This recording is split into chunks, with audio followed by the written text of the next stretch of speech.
Bueno, buenas tardes, les damos la bienvenida. Eh, Ahora sí, Fabián, si podés pasar el slide.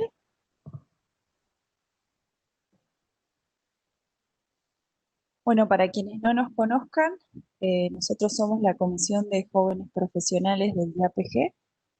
Desarrollamos toda una serie de actividades, en general orientadas a jóvenes y a estudiantes, y desde inicios de este año lo que hicimos fue pasar a la modalidad de charlas online, que en general las desarrollamos los miércoles a las 17 horas, como bueno, la del día de hoy. Pasamos al siguiente slide. Bueno, el encuentro de hoy se titula El futuro de la generación de energía en el mundo, una mirada técnica, y el orador es Fabián Di Rocco. Fabián actualmente es gerente de coordinación operativa en Pampa Energía, y en su carrera también se destaca la participación en el estudio de análisis de negocios de granjas solares y en el desarrollo de nuevos negocios de energías renovables. Como aclaración, en el siguiente slide, Fabián, si puede ser, por favor, antes de que inicies tu charla. Durante la charla, en todo momento, va a estar habilitado el chat, que lo pueden habilitar con el logo de chat que lo van a encontrar abajo. Ahí, si quieren realizar alguna pregunta a lo largo de toda la disertación de Fabián, pueden hacerlo, y cuando finalice la charla vamos a reproducir las preguntas de a una, y las va a ir respondiendo. Así que bueno, sin más que decir, lo dejo en tus manos. Bueno, muchísimas gracias, Natalia, por la presentación. Facundo, también por la invitación.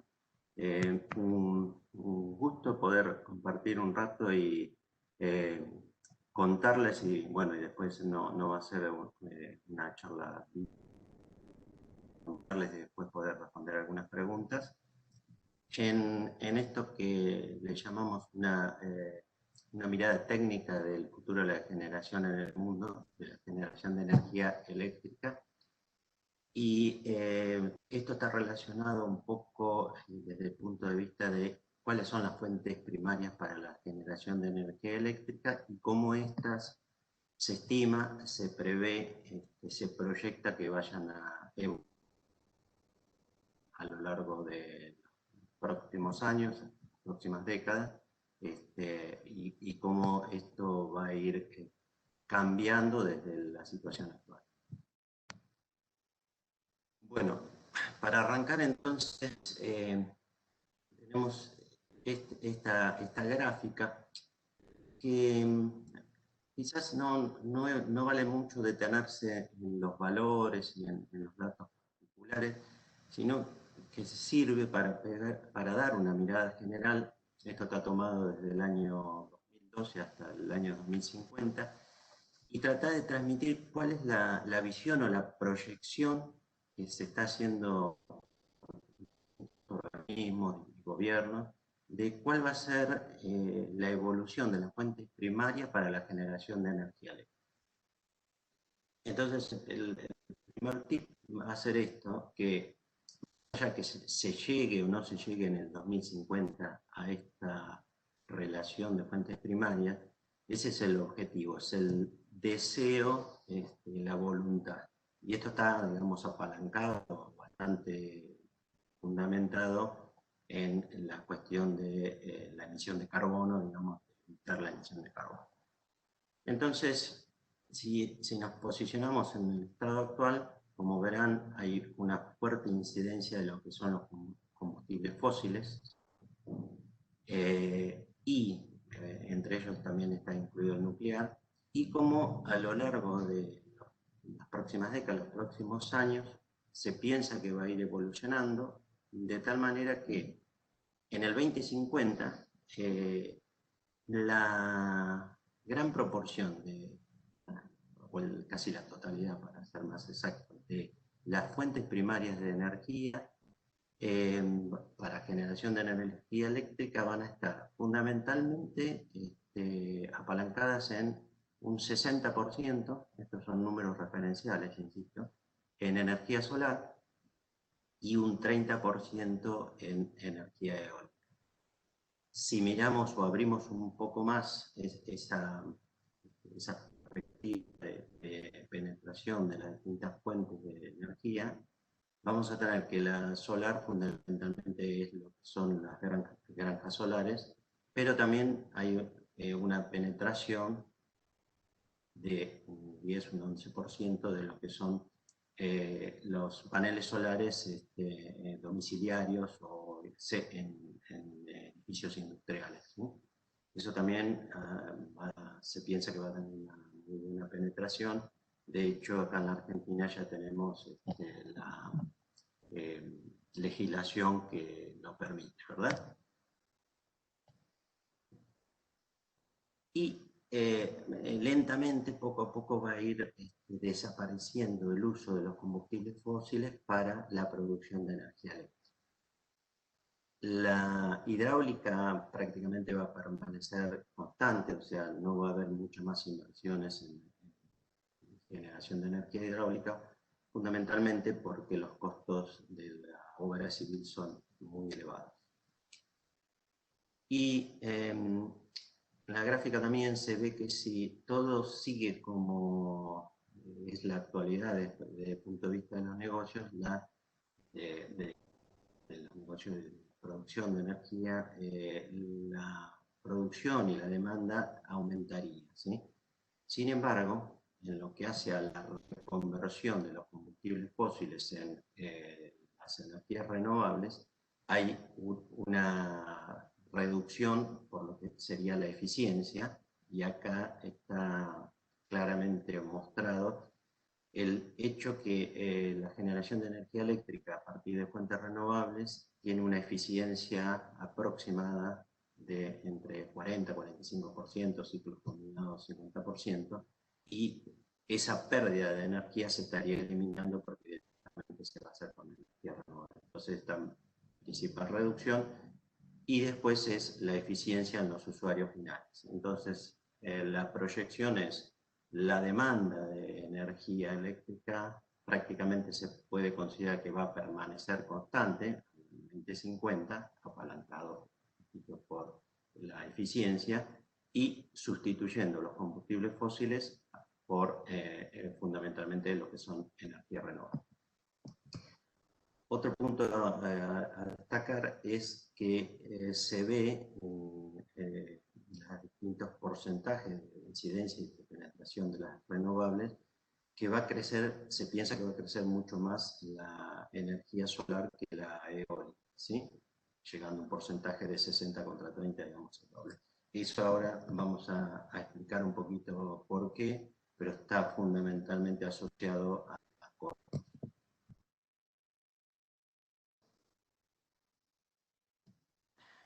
Fundamentalmente, la energía que recibe la Tierra provee toda la radiación del Sol, ¿sí? Y el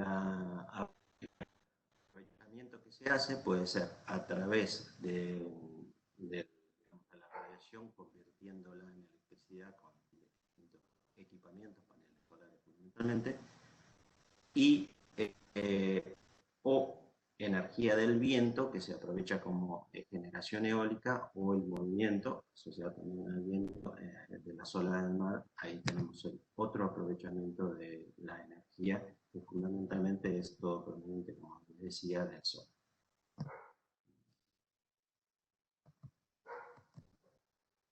Estamos pasando a la próxima. Ahí.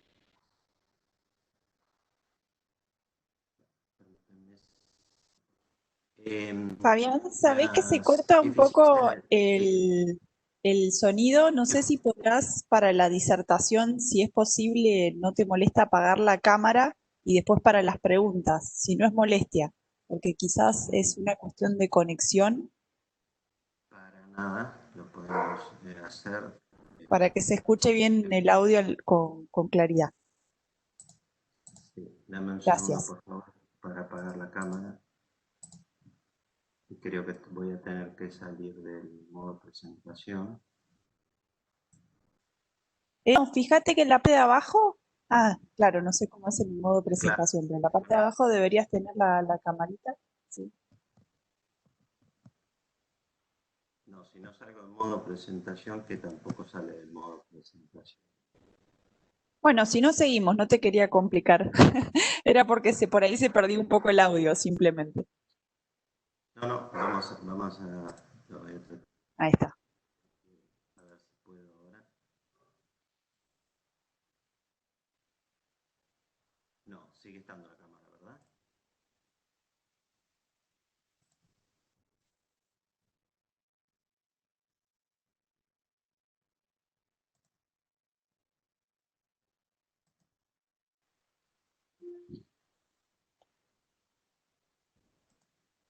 No te quería complicar, no te hagas problema.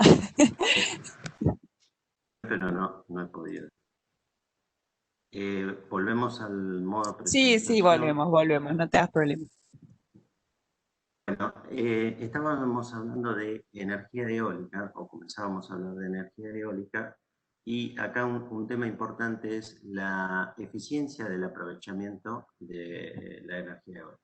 Se puede demostrar, es una ecuación que se llama de Betz, en función de las velocidades del viento antes y después de los equipos generadores, los vulgarmente llamados molinos, que la eficiencia máxima posible de alcanzar es un 59%, o sea, del 59% de la energía que tiene el viento es lo máximo que con estos sistemas se puede aprovechar. Eso es teórico. La realidad con los, digamos, el equipamiento y el diseño actual se está pudiendo alcanzar un 47, 48, bueno, depende mucho del equipamiento, 45 y 48 podemos en la actualidad estar. Entonces, ese coeficiente de aprovechamiento energético que acá en este gráfico lo vemos en la escala de la derecha, que es el rendimiento energético, es un coeficiente que se llama C sub P, factor de potencia, es la curva roja y como vemos alcanza, este es un caso real, puede alcanzar un 43-44% en este caso especial o particular. La curva naranja es permítame que voy a poner el puntero.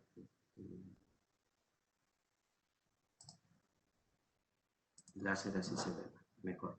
La curva naranja es la potencia del viento, que es proporcional a la velocidad del cubo, entonces es creciente. A la escala, esta es la escala de potencia.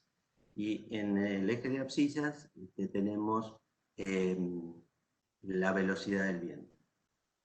La línea, la curva azul, es la potencia de un aerogenerador. Por diseño, el aerogenerador, digamos, va incrementando su potencia a medida que incrementa la velocidad del viento, pero cuando llega a la potencia admisible, corta, digamos, el incremento de potencia, modificando, moviendo los álabes, y ahí queda constante, aprovechando el máximo generación posible, aunque la velocidad del viento aumente hasta una velocidad que por seguridad constructiva, porque podría llegar a romperse, se desconecta y deja de generar. Entonces, por diseño, el equipo se va a hacer de tal manera que el máximo aprovechamiento o transferencia energética de la energía del viento hacia la energía eléctrica del aerogenerador se logre en las velocidades en las cuales la velocidad media del viento del sitio sea, sea más aproximada a la velocidad media del sitio del viento. Entonces, fíjense que acá este es un caso real, si la velocidad del sitio promedio anual es entre 7 y 8 metros por segundo, se busca que el diseño del aerogenerador tenga su máxima transferencia energética a esa velocidad, de tal manera que se puede capturar la mayor cantidad de potencia posible. Y obviamente energía, ¿no? Algunas consideraciones con respecto a un aerogenerador. Acá vemos un ala aerogenerador con 4 digamos, cortes desde el centro de giro hacia el extremo. Estos son el perfil del ala que el principio de funcionamiento es el ala de avión del principio de sustentación. Y el perfil de ataque tiene que estar enfrentado a la dirección del viento. Acá en un esquema vemos que B es la velocidad del viento, el aspa o el ala está girando, por lo tanto tiene una velocidad tangencial debido a la rotación, que a medida que nos alejamos del eje, esa velocidad tangencial empieza a crecer, y acá en este triángulo vemos la composición de la velocidad del viento, la velocidad tangencial, como vemos en el cateto que empieza a crecer, y el ala se debe hacer para que siempre el perfil del ala se oponga a la velocidad final compuesta del viento. Entonces se ve acá como el perfil, el corte del ala, que se llama el twist, y en el extremo del ala, la velocidad de rotación es muchísimo superior a la velocidad de rotación cercana, velocidad tangencial, ¿verdad? Cercana al eje, vamos a tener las fuerzas de sustentación, ¿sí? Perpendicular a lo que es la base del ala o del aspa, que se puede descomponer esa fuerza de sustentación en una fuerza en el sentido de giro del aspa y una fuerza que es perpendicular y que no ejerce ningún efecto de transformación energético, sino que es una flexión sobre el ala. Esta fuerza, que no es aprovechada en transferencia de energía, se le llama punta. En el ala, cuando el perfil del ala es muy largo, y que digamos por cuestiones estructurales debe hacerse así, cercano al eje de rotación, el aire cuando pasa por el perfil superior se empieza a despegar cuando el perfil es muy largo del ala y sufre un efecto de stall, o sea, pérdida de adherencia, y ahí en ese lugar se produce otra pérdida de transferencia de energía. Entonces, hay varias otras por diseño, pero estas son las principales. Tenemos pérdida aquí, tenemos pérdida acá, y eso es lo que hace bajar el coeficiente de transferencia del 59% teórico a 47-48. Algunos datos respecto de las granjas eólicas. La superficie requerida por cada megawatt instalado es de 7 hectáreas. Sin embargo, la superficie que ocupa por cada megawatt instalado es solamente 0,2 hectáreas. Eso es, tiene la base de la torre del aerogenerador y un sector de maniobra para montaje y mantenimiento. Sin embargo, hay que distribuirlo bastante ampliamente, aproximadamente uno de otro.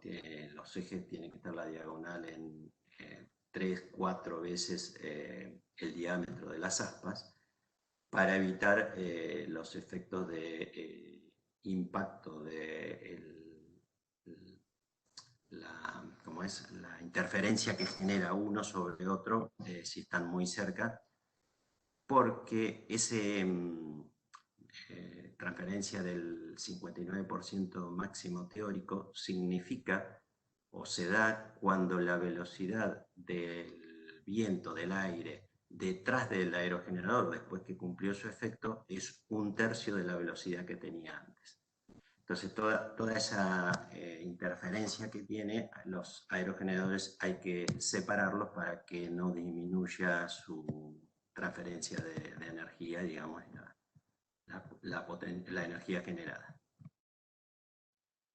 Esas son las características del general de un generador, y justifica un poco la primera gráfica que veíamos, que la penetración del solar se estima que va a ser mayor al eólico, porque los diseños ya han alcanzado así el máximo posible. Todo lo que se puede hacer desde el punto de diseño son contribuciones marginales, Por lo tanto, las curvas de costos ya son asintóticas a valores actuales, y entonces se estima que no va a aumentar obviamente la transferencia de energía ni seguir disminuyendo los costos de la instalación de aerogeneradores, de tal manera que eso va a hacer que el solar comience a penetrar mucho más que el eólico.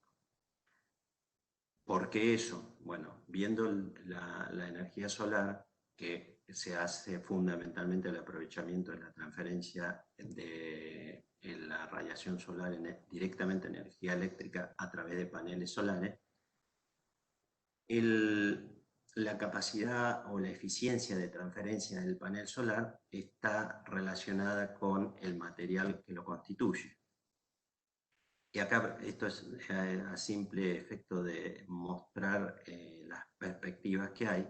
La eficiencia, distintas curvas de eficiencia, se estima o se calcula que puede llegar a 34, 35%, y eso está determinado por, estos son materiales semiconductores, por la banda, digamos, los distintos niveles de energía que se medían en electronvolt, y en función, cada material tiene un sello particular, entonces en función del material que constituye la fotocélula, vamos viendo acá que podemos llegar a distintos niveles de eficiencia.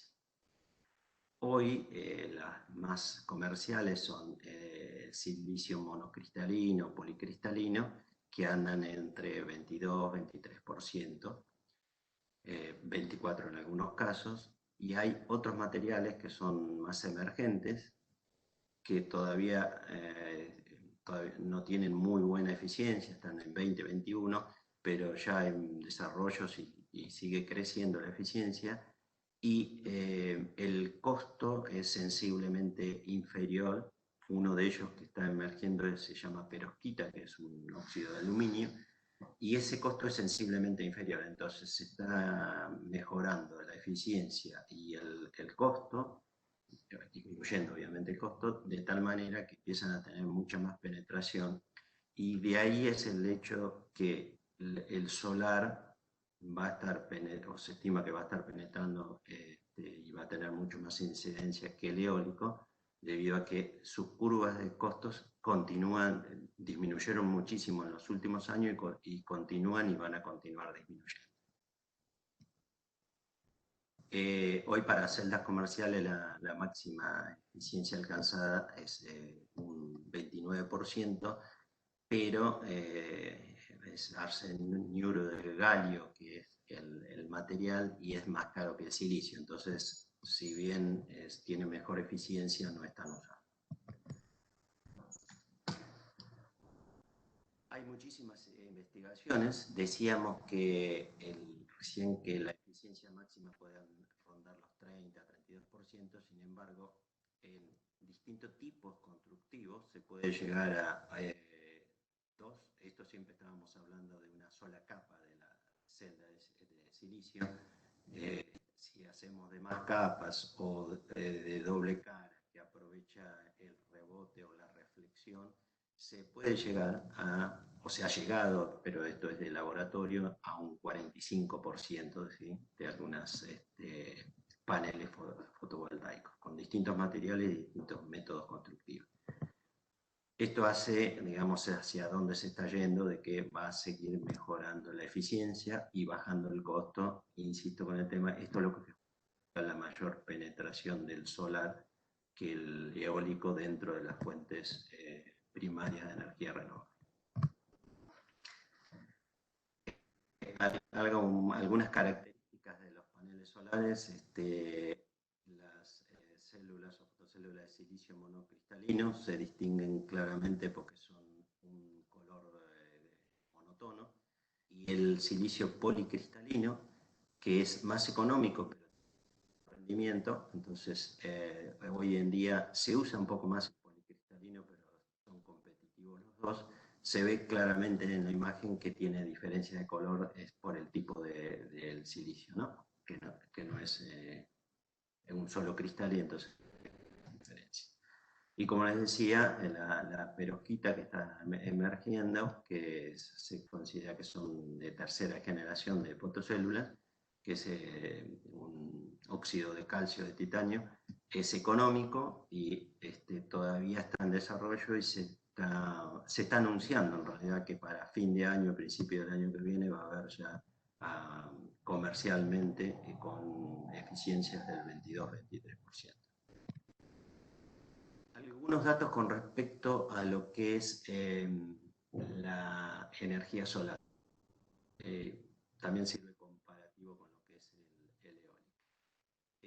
La superficie que ocupa una granja o central generadora solar es 2 hectáreas por megawatt. Y esto lo ocupa completamente porque directamente, o sea, tapa solares en la superficie que necesita. Esto si lo con la incidencia o el impacto que tiene el eólico, estábamos hablando de 0,2, o sea, 10 veces más es la superficie que requiere el solar respecto del eólico. La buena noticia, la parte buena es que generalmente las granjas solares se instalan justamente donde hay muy buena radiación solar y hay baja nubosidad, prácticamente bastante desérticas, fundamentalmente, ¿sí? Las grandes granjas solares, porque es donde mejor rendimiento tiene. Eso hace que el suelo no sea tan productivo como el suelo donde se instalan o suelen instalarse los parques eólicos. Respecto a la eficiencia de los paneles, cuando los paneles pueden ser fijos, entonces no tiene seguimiento, no tiene tracker, o sea, el seguimiento es seguimiento de la posición del sol. Cuando son paneles fijos, que es la instalación más económica, generalmente es la, por ejemplo, que se utilizan los techos domiciliarios o industriales, se lo ubica, se lo posiciona con una inclinación igual a la latitud del lugar. Sin embargo, si tiene dos ejes de seguimiento, ¿sí? O sea, tiene un seguimiento del Sol de este a oeste y de norte a sur, o sea, lo que es el azimuto, la altura solar, ahí la producción se incrementa sobre el que es fijo un 35%. Sin embargo, no se usa mucho porque para poder tener seguimiento ejes hay que dividirlo en muchos grupos de paneles, se encarece por los trackers, por el lugar que está, por el mantenimiento, entonces este sistema no se usa mucho. Si tiene seguimiento polar, esto es, lo sigue en la posición con una inclinación fija de este a oeste, la producción se incrementa un 30% sobre el fijo. Este tampoco es muy utilizado porque, por lo que decía, la instalación, el costo de instalación. Y finalmente, que es lo más común en granjas solares o en parques, tiene el seguimiento en un solo eje, es la altura del sol. Eso se economiza bastante porque con un solo tracker, digamos, se puede manejar una cantidad bastante importante de paneles y la energía generada se incrementa un 16% respecto de la energía que sí es el panel fijo. Bueno, hasta hablamos de lo que es la perspectiva, la proyección de las fuentes primarias para la energía eléctrica, de generación de energía eléctrica, cómo van a ir creciendo y algunas características de cada una de ellas que justifican el motivo por el cual va a tener, o cree que va a tener más penetración la solar que la eólica, sin embargo las dos van a estar. Fabián, ¿sabés que me parece que lo que anda mal es el micrófono? Así que si podés directamente desconectarlo y hablar a través de la computadora, quizás es mejor, porque ya la cámara la desconecté, pero se... Ahí, Sí. a ver, un segundito, cambio de auricular, a ver. Ahí Ahí te me escucho. escuchamos bien. Ah, perfecto, entonces era el auricular.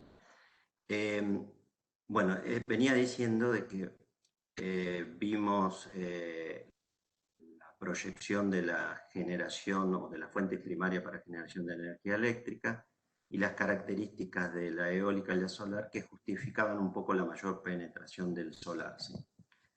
Ahora, el estado actual de lo que es la producción de energía eléctrica fuente primaria, podemos ver acá que tenemos, esto está andando mal, perdón, voy a sacar el láser. Tenemos lo que hace la zona celeste, el área celeste, es ciclos combinados. Los ciclos combinados utilizan fundamentalmente gas, son muy pocos los que utilizan combustibles líquidos fósiles, y es un 49% de la generación o producción de energía eléctrica que se hace a través de tecnología de ciclos combinados, o sea que tenemos un 49% de gas como fuente primaria. Después la tecnología motor diésel, que en realidad es la tecnología, pero fundamentalmente se lo utiliza gas, 1%, la turbina de gas a ciclo abierto otro 8%, entonces tenemos 50-58%, y el turbovapor, que fundamentalmente utiliza gas, estamos en el orden 61 y un poco más también. Entonces, la energía primaria actual en la Argentina es del 60 y pico por ciento de combustible de origen fósil, ya sea gas fundamentalmente y un 5% líquido que se puede usar en el turbovapor, en motor diésel, o ciclos abiertos, pero fundamentalmente ese es el porcentaje, 65% debemos pensar que es fósil. Después tenemos la hidráulica, nuclear y un 3% eólica hoy, y algo de solar un 1%. Entonces, decimos, en el 2050 se estima que la generación de energía eléctrica va a ser a base de fuentes renovables. Con que más del 60-65% es a base de fósiles. ¿Cómo podemos pasar o cómo podemos hacer o qué tiene que ocurrir para que se haga realidad lo que veíamos de dejar de usar combustibles fósiles para producción de energía y ese combustible fósil utilizarlo en otros usos con mayor eficiencia? Recordemos que para generación de energía estamos en el 40-45% promedio de eficiencia, el resto son pérdidas.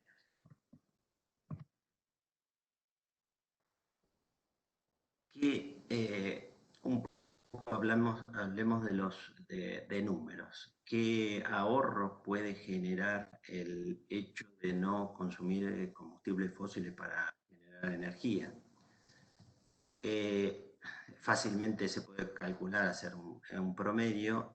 Si para generar un megawatt de combustible fósil se requieren $42 por megawatt hora, esto es considerando una máquina turbina de gas con un 40% de eficiencia y a un valor del gas de $5 por millón de BTU. Hoy está menos, pero digamos, eso es variable y para tener una estimación siempre las referencias no cambian demasiado. Igual. Podríamos estar pensando o analizando que un parque eólico de una potencia de 100 megawatts, que es un número razonable, se han instalado 50 de 100. De hecho, acá en Pampa posee en la zona Bahía Blanca de 100, posee más, pero bueno, el primero que instaló de 100 megawatts, con una producción del 8% de la potencia instalada, porque por la permanencia de los vientos, digamos, el factor de producción y este número muy bueno del 48%, podríamos estar evaluando una reducción o un ahorro de consumo de combustible fósil para generación eléctrica equivalente de 18 millones al año. Ese solo parque de 100 megawatts. Generalmente se piensa o se que, haciendo una referencia rápida, es decir, la generación con combustible, o sea, generación renovable que no utiliza combustible fósil, es muchísimo más económica. Entonces, el valor de la energía debería tender a valores muy bajos. En realidad, eso es bastante alejado. No es tan así. Y tenemos valores actuales de energía renovable, valor de venta de $56 por megawatt, y valores referenciales de energía eléctrica producida a partir de fuentes renovables como gas, fuel oil o diesel oil, que van de 74, 114 y 154. De ahí también un poco se ve por qué se utiliza fundamentalmente gas.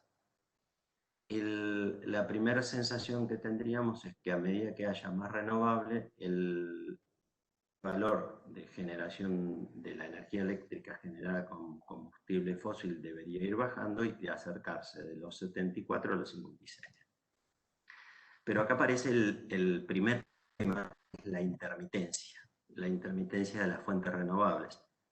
No están siempre presentes. El sol, obviamente, la solar, cuando sale el sol, hasta que atardece, pero también están los días nublados, pasajes parciales de nubes. El viento no siempre está, generalmente es mucho más persistente durante las horas diurnas que las nocturnas, pero también es muy variable, incluso mucho menos predecible en periodos cortos de tiempo que la energía solar. Entonces, para abastecer la demanda cuando no hay viento, cuando no hay sol, las tecnologías o los equipamientos de generación de energía eléctrica en base a energía fuente primaria de energía no renovable van a seguir existiendo. A medida que haya más penetración de las renovables, la generación de las centrales con tecnología de combustible no renovable va a ser menor, y hay que compensar esa disponibilidad que va a tener la central, pero no cobro energía porque no va a poder estar generando, con un mayor margen para poder compensar los gastos fijos, de tal manera, esto llegó al valor final, pero haciendo una referencia entre la penetración, que podría pensarse que puede llegar al 60% incrementar unos $3 el costo fijo de las no renovables, porque ya generan menos energía y van a tener menos ingresos.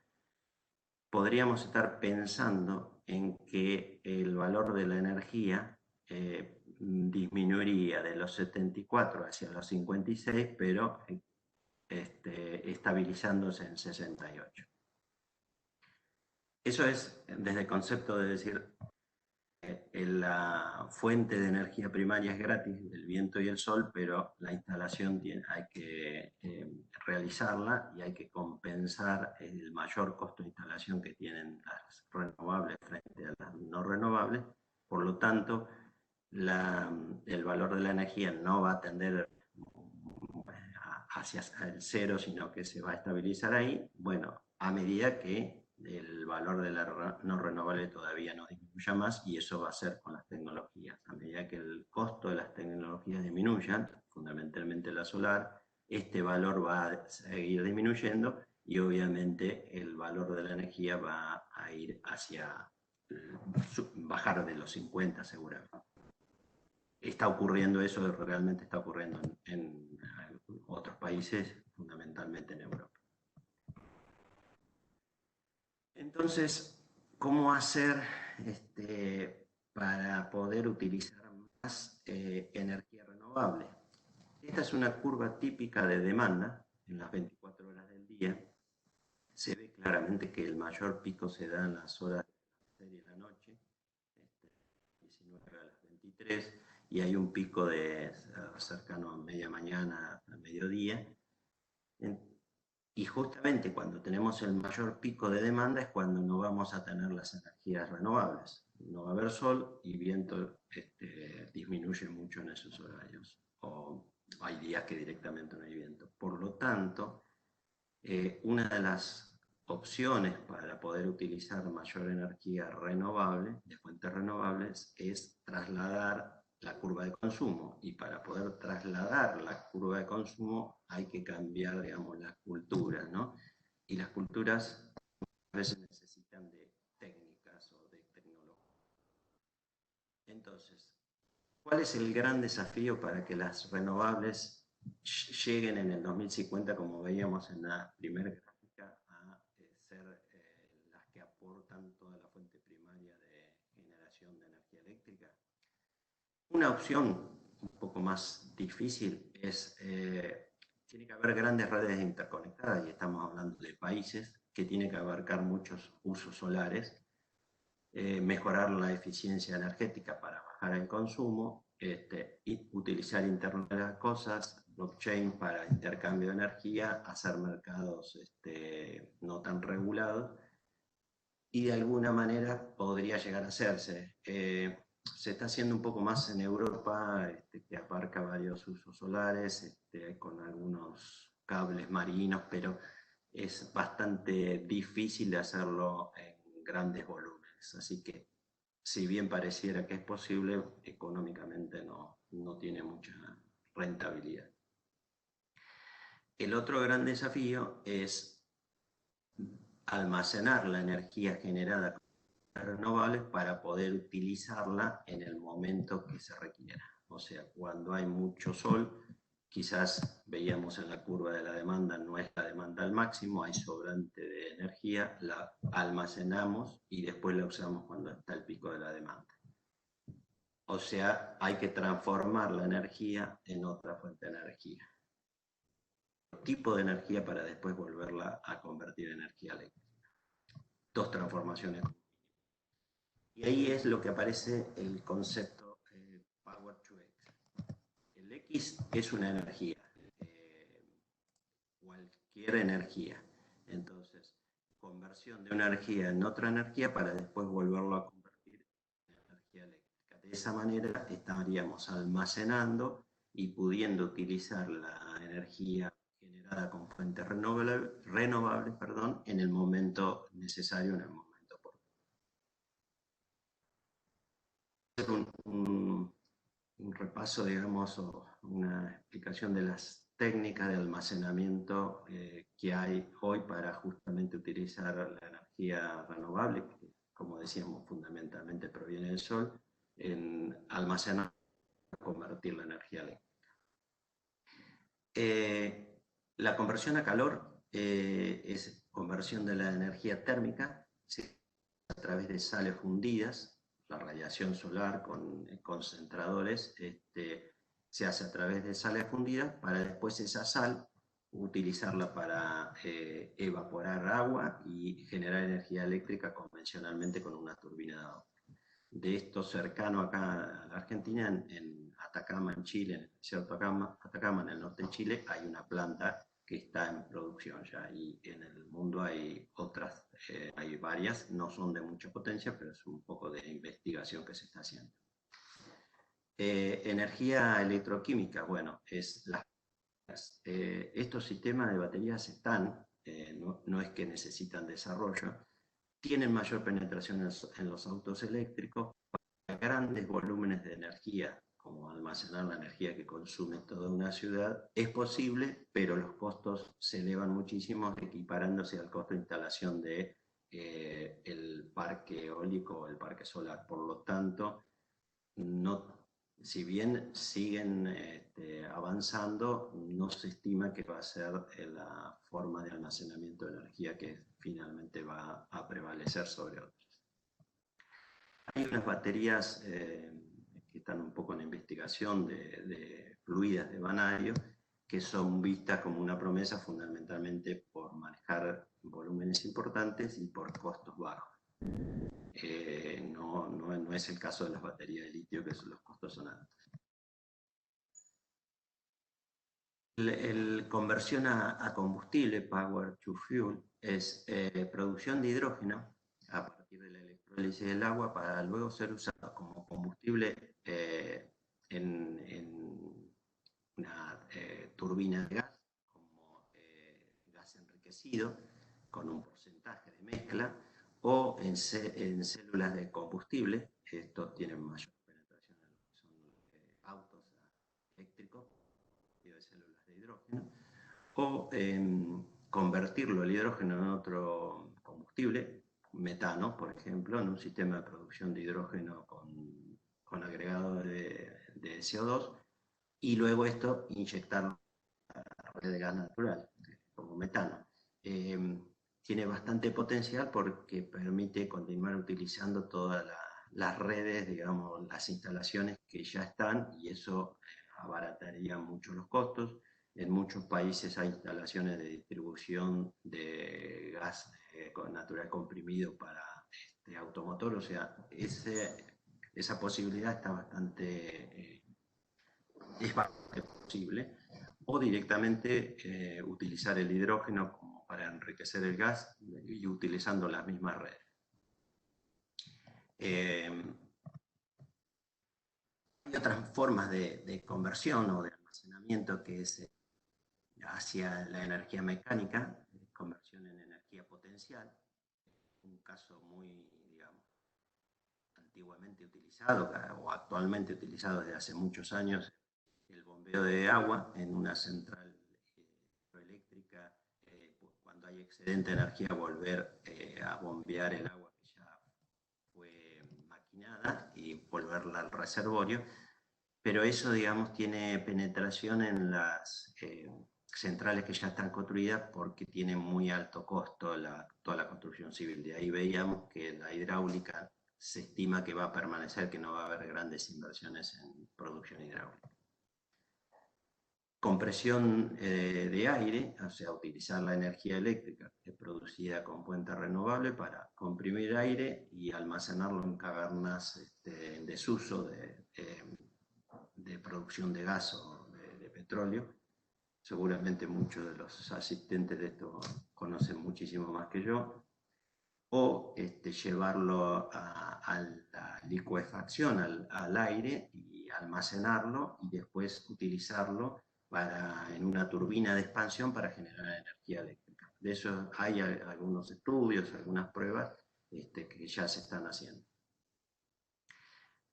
Un pistón hidráulico, que es se utilizan grandes masas de roca, que es accionada por un fluido hidráulico. Cuando tengo excedente de energía, con bombas muevo el fluido, que es agua en este caso, para elevar las pesas o las grandes masas de piedra, y después, cuando no tengo o necesito la energía o consumir esa energía, esa pesa mueve el agua y el agua genera como en una central hidroeléctrica. Esto también en Europa hay instalaciones, y hay varias instalaciones, y tiene un buen, digamos, penetración. Cada una de esas tienen distintos usos. Unos son de volúmenes grandes de energía, pero de lenta respuesta. Otros son de pequeños volúmenes y rápida respuesta. Entonces encuentra en su nicho de uso en función de las necesidades. Uno de ellos, por ejemplo, es conversión de energía eléctrica en cinética para después volverla a energía eléctrica. Es la flywheel. Son dispositivos mecánicos que aprovechan energía rotacional y para después devolverla a la red, y estos no son grandes volúmenes, pero son de respuesta muy rápida y se utilizan para estabilizar la frecuencia de red. Llega a, digamos, es un rotor que está sobre cojinetes magnéticos, una masa, y dentro de una cámara vacía para no tener rozamiento, y llega a alcanzar de velocidades de 20.000 RP. También hay empresas que se fabrican estos equipamientos.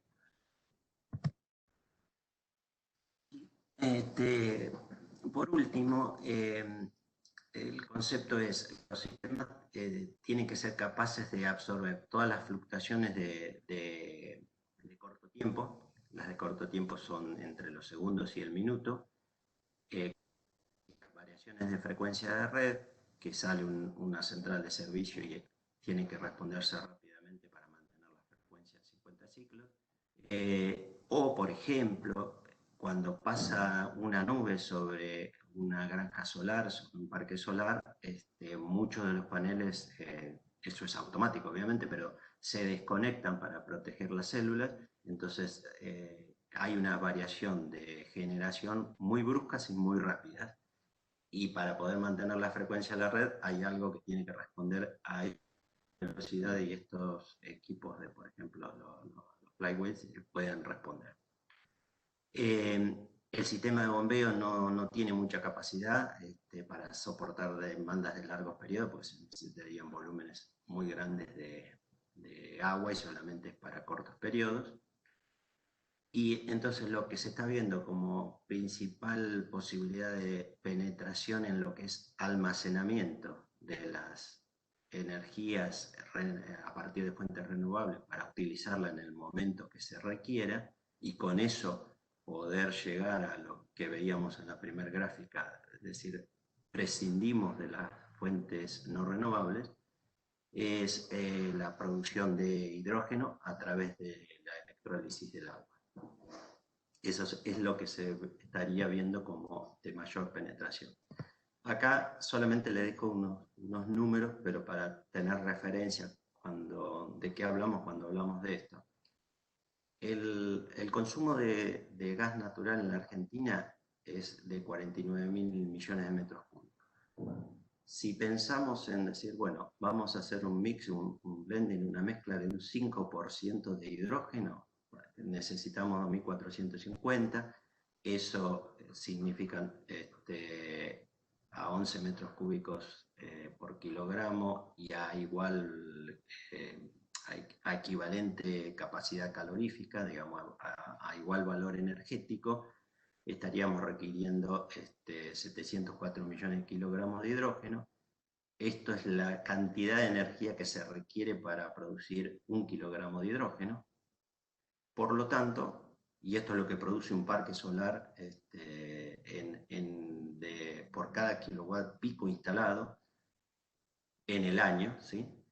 Por lo tanto, para poder generar hidrógeno por electrólisis a partir de energías renovables, y que eso represente un 5% del consumo de gas natural que se está produciendo actualmente en la Argentina, estaríamos hablando que se requieren capacidad instalada de parque solar de 16 gigawatts. Esos son 16.000 megawatts, o es aproximadamente un tercio de toda la capacidad instalada que tiene el país en generación de energía eléctrica. Con esto quiero decir, es posible, tiene campo, pero tampoco es que va a ser tan rápido ni tan fácil, pero sería una de las formas de poder llegar a suplir el gran problema que tiene la energía renovable, que es la intermitencia. Cuando no está, necesito otra fuente, y o utilizo la fuente no renovable, con el equipamiento actualmente instalado, o se generan, digamos, centrales de almacenaje para poder abastecer la energía en esos periodos. Y acá puse una imagen, esto es real, es una granja solar en China, y es posible, demuestra que es posible combinar la ingeniería y la energía con el arte, porque como veíamos al principio, los paneles de distintos, si es monocristalino o policristalino, bueno, con esa combinación de distintas características o construcción de los paneles, han logrado hacer el animal representativo de China, que es el osito panda. Acá llegamos, quedamos abiertas a las preguntas. Mil disculpas si no hubo un momento, una parte que no se escuchó bien.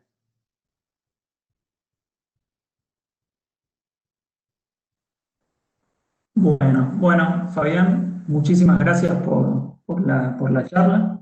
También agradecer a la audiencia que estuvo escuchando del otro lado.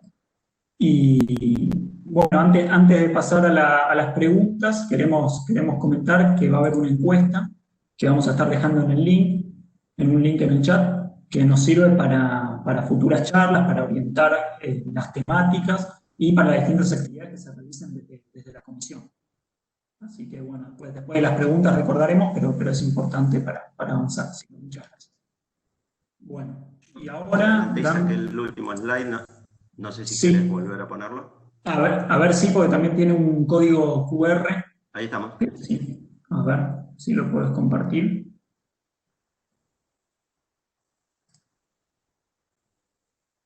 Vamos de nuevo. Ahí estamos.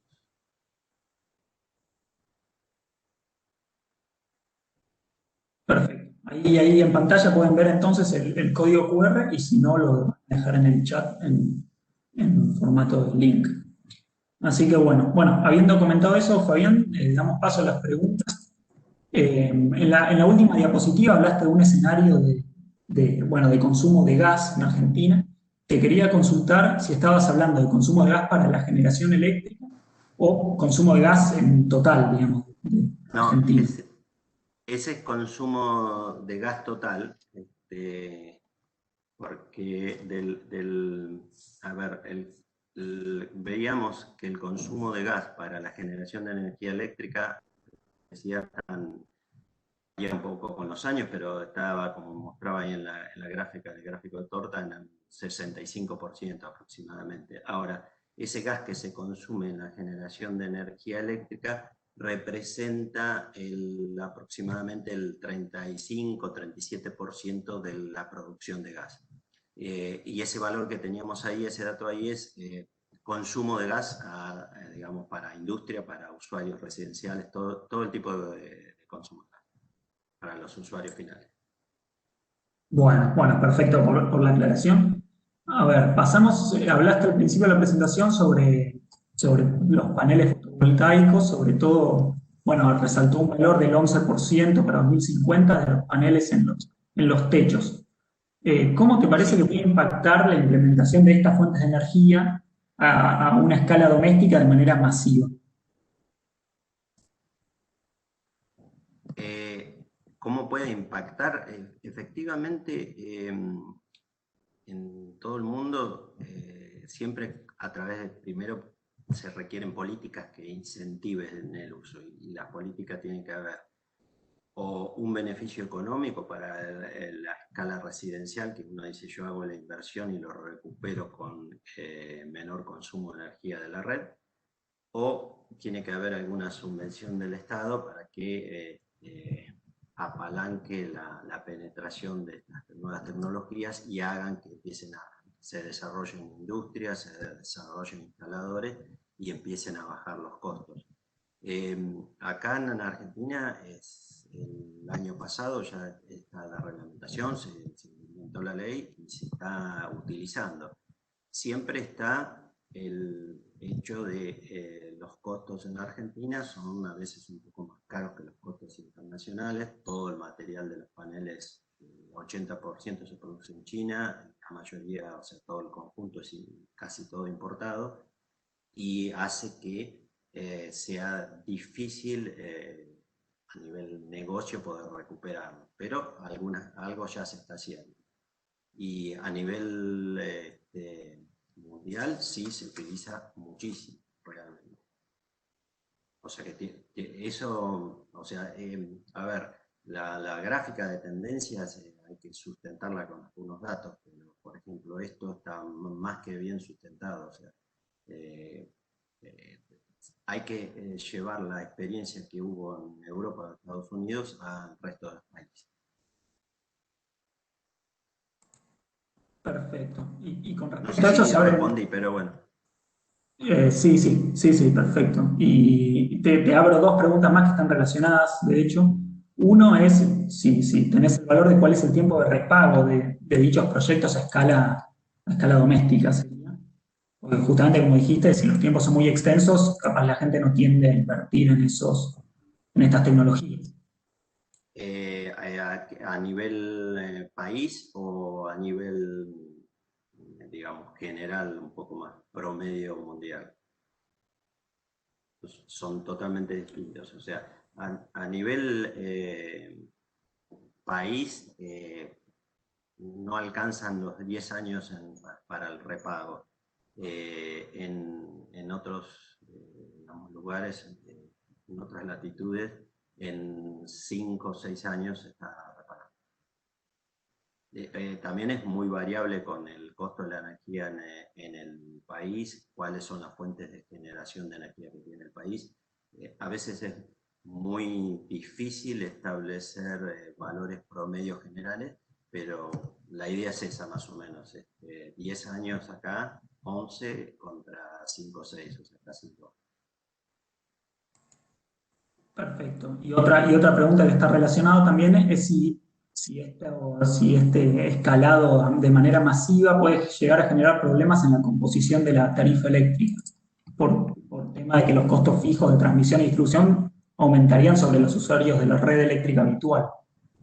Sí, tiene dos aspectos positivos. Una, que la ley local tomó lo mejor de las experiencias previas y, por ejemplo, en Europa, y fundamentalmente España, que digamos, punta con esto,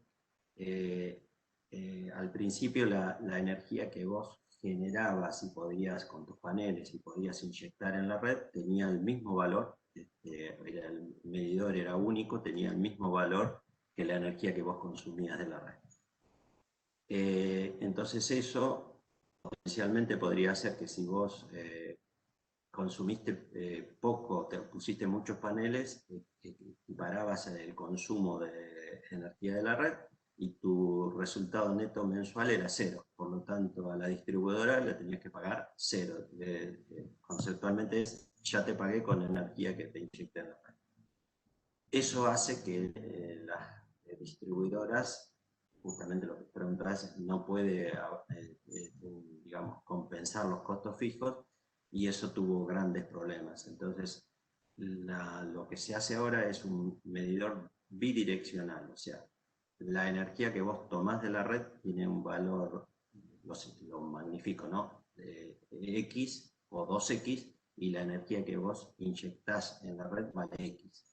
Es distinta, es el mismo electrón, pero vale menos el que vos inyectás. Con eso se compensa un poco de los costos fijos de las distribuidoras, y es lo que se está, digamos, implementando ahora, y acá en el país ya salió así la ley, ¿no? O sea, hay que instalar un medidor bidireccional. Perfecto, perfecto, Fabián. A ver, otra pregunta. Dicen, ¿cómo se balancea el aumento del porcentaje de energía, digamos, de las energías renovables en la matriz energética, y cómo puede afectar a la flexibilidad del sistema eléctrico? Vos hablaste un poco de los cambios en los hábitos de consumo, en los horarios, pero acá hay una pregunta que es, por ejemplo, si se deberá invertir también fuertemente en ciclos combinados para poder aminorar los cambios de disponibilidad de las energías intermitentes. Sí, claramente, del estado actual a que lleguemos al 2050, 2060 o 2080, cuando llegue, seguramente va a llegar, eso es una declaración, un objetivo, un deseo, va a haber muchas instancias intermedias. Una de ellas es la actual, con los distintos programas de energía renovable en el país, que han tenido éxito y hubo mucha instalación. Justamente tiene impacto sobre las redes, y lo que hay que hacer es, para lo que hablaba hoy al principio, solar es bastante previsible, digamos, cuándo voy a dejar de tener generación. La eólica, en cortos periodos es más difícil, en periodos más largos se puede predecir bastante bien. Entonces, cuando cae el sol, que dejo de tener la generación solar que estaba produciendo en horarios de pleno sol, tengo que tener equipamiento de rápida respuesta. Y esos son turbinas de gas de muy rápida respuesta, que se han instalado unas cuantas en el país, motores de tecnología diésel, pero fundamentalmente, como les decía, están utilizados con gas, que son de muy rápida respuesta, entran de 0% a 100% en minutos, y con eso, y los ciclos combinados también tienen que ser mucho más flexibles, porque hoy en el país los ciclos combinados operan de base, y con mayor penetración de energía renovable, los ciclos combinados van a empezar a ciclar, es decir, no van a estar siempre funcionando, sino que van a entrar y salir, y para eso hay que adaptar el equipamiento con algunos reemplazos de equipamiento, modificaciones de instalaciones, o si es una instalación nueva ya, digamos, las instalaciones vienen preparadas para una cantidad de ciclados muchísimo más alta, ¿no?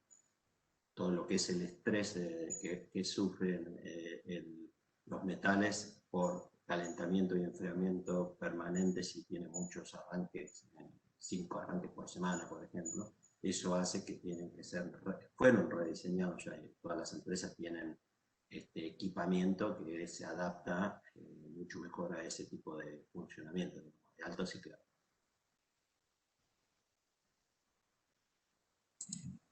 Buenísimo, buenísimo. Acá una pregunta un poco más técnica. Preguntan por qué no se puede aprovechar más del 59% de la energía del viento. Vos hablaste de la eficiencia de BETS. Digamos, lo voy a magnificar para, sin entrar en la ecuación. Después, si se distribuye la presentación, ahí tiene el link a la demostración. Es una cuestión de energía cinética, de velocidad y energía cinética antes y después.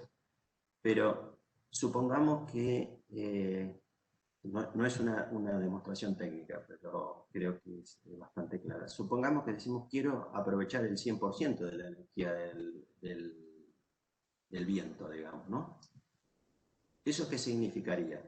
Que antes del aerogenerador, el aire se está desplazando a una velocidad X, y como yo le saco toda la energía cinética, después del aerogenerador, el aire, la velocidad del aire es 0, por lo tanto no se desplaza. Y si no se desplaza posterior al aerogenerador, significa que no se desplaza anterior al aerogenerador. O sea, ahí estaría llevándolo digamos, a la comprobación de que es imposible, desde el punto de vista de velocidades del desplazamiento del aire, que es lo que se requiere, llegar al 100%. Entonces, digamos, no es la explicación técnica. La explicación técnica es una fórmula muy sencilla que ahí está, la pueden mirar un poquito, pero demuestra claramente que a partir, si yo empiezo a sacarle más energía o sea, quisiera sacarle más energía al viento, es decir, la velocidad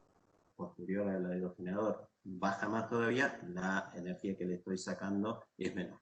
Es una curva que tiene el pico máximo como les decía al principio, la velocidad posterior al aerogenerador, 1/3 de la velocidad anterior al aerogenerador. Bueno, está claro. Después hay una pregunta preguntan, ¿cuál es la capacidad de eólica instalada en Argentina y cuál es su disponibilidad? O sea, de todos los megas instalados, ¿cuántos efectivamente se terminan usando? A ver, no sé, disponibilidad o quizás se refiera al factor de uso. ¿Qué significa eso? Si instalé 100 megawatts, no quiere decir que van a estar los 100 megawatts disponibles las 8.760 horas del año, sino que necesito viento. Entonces, ese es el factor de uso de generación del parque, que va a depender de la cuestión de los vientos. En estas zonas, o en Argentina, se llega 45 a 52, 53, hay algunos que por periodos cortos midieron 60, pero bueno, son de los mejores del mundo. O sea, en Europa, por ejemplo, hay proyectos rentables ya a partir de 30%, 32% se considera rentable. A partir de ahí son muchísimo mejores la tasa de retorno que tiene el proyecto. Entonces, no es como una generación de renovable que yo instalé 100 megas y mientras tenga la provisión de combustible voy a estar, si se requiere, producir todas las horas del año. no que en este caso, en promedio podríamos decir, produce el 50% de las horas del año y el resto no produce. Ah, y me preguntaba la capacidad eólica. No recuerdo con exactitud, pero debe estar en 1500 megas ya, y hay más adjudicado que todavía no se instaló. Bueno, buenísimo. Bueno, voy a hacer las últimas dos preguntas. La primera es, ¿cuáles son las demandas a nivel de operación y mantenimiento en las granjas solares o parques eólicos, a nivel diario? Sería. Bueno, a ver, intento responder si efectivamente va dirigida a eso la pregunta. Es totalmente distinta la demanda de mantenimiento del eólico que el solar. El solar tiene muchísimo menos mantenimiento que un eólico, aproximadamente un tercio del costo del mantenimiento del eólico, el solar, porque el mayor gasto desde el punto de vista del generador, que es el panel, es la limpieza del panel. Depende de la zona donde esté, va a tener mayor frecuencia, pero digamos, sacar el polvillo o lo que se deposita, si llueve algo en la zona, polvillo que se fija y que hay que sacarlo, o un poco se genera algo de salinidad sobre el vidrio protector. Y después, si tiene tracker, el tracker requiere mantenimiento, y el 60-65% de los costos de lo que se llama el OEM del parque solar se lo llevan los controladores, digamos, que convierten la energía, la tensión continua alterna para inyectar la barra. Es, digamos, electrónica de potencia, y eso es lo que más demanda de mantenimiento y de materiales propuestos.